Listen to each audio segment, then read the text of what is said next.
Hepinize merhaba arkadaşlar. Ben Arda. Bugün sizlere Bandicam'da nasıl sesli video çekersiniz onu göstereceğim. Önce ayarlar kısmına gireceğiz, video kısmından.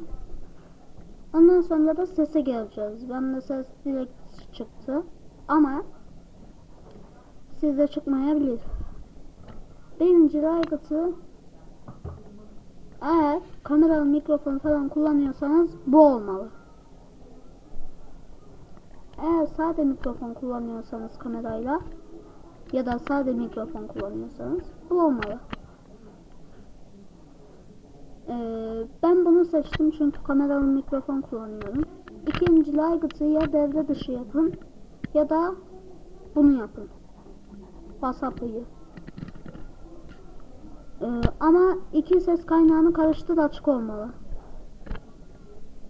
Ve şunu işaretlemeyin, şuraya ellemeyin, siz en iyisi bence.